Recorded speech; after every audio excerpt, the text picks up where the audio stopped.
தமிழக மக்களே முடிஞ்ச அளவுக்கு இந்த வீடியோ ஷேர் செஞ்சு அன்பில் மகேஷ் அவர்களை டேக் செய்யுங்க. நம்ம பள்ளி கல்வித்துறை அமைச்சர் அவர்களிருந்து முக்கியமான பதில் வரும். நம்ம எல்லார்ட்டையும் ஒரு நியூஸை மறைச்சிட்டாங்க. இன்னைக்கு என்ன நியூஸ்ன்னு பாத்தீங்கன்னா, கீழே ஒரு வீடியோ பிளே ஆயிட்டு இருக்கு பாத்தீங்களா. கோயம்புத்தூர்ல அரசு பள்ளியில 43 மாணவர்கள் மதிய உணவு சாப்பிட்டு அதுல ஃபுட் பாய்சன் ஆகி வாந்தி எல்லாம் சேராம போய் 43 பேர் அந்த ஹாஸ்பிட்டல் அட்மிட் ஆயிருக்காங்க கோயம்புத்தூர்ல. இந்த நியூஸ் இன்னைக்கு மதியம் நடந்தது. இப்போ வரைக்கும் ஒரு நியூஸ் சேனல்ல கூட டிஸ்பிளேவோ ஹெட்லைன்ஸாவோ ஒரு குட்டி செய்தியா கூட இது வரலன்னா அப்ப எல்லாமே எப்படி ஒரு மீடியாஸா வேலை செஞ்சுட்டு இருக்காங்கன்னு பாருங்களேன்.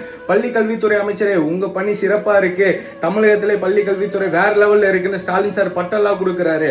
அதுக்கு இப்ப பதில் சொல்லுங்க. அப்பான்னு சொல்றீங்களே ஸ்டாலின் சார், 43 குழந்தைகளும் உங்க குழந்தைகளா இருந்தா இந்த நேரத்தில் நீங்க அந்த ஹாஸ்பிட்டல்ல இருந்திருக்கணும் சார். சார் அன்பில் மகேஷ், எல்லா இடத்துக்கு போய் கண்டிஷன்ஸை ஃபாலோ பண்ணுவேன்னு கதறுவீங்களே, எங்க ஆதாயம் இருக்கோ அங்க போகாதீங்க. உங்க துறையிலே பிரச்சனை இருக்கு. 43 குழந்தைகளும் சின்ன பசங்க சார், விளையாடாதீங்க. இதே உங்க பசங்க அந்த இடத்துல இருந்து பார்த்துருப்பீங்களா மாட்டீங்களா? அந்த இடத்துல எல்லாம் கரெக்டா இருக்கா? 43 பேரோட பேரண்ட்ஸ் அந்த நிலைமையை யோசிச்சு பாருங்க.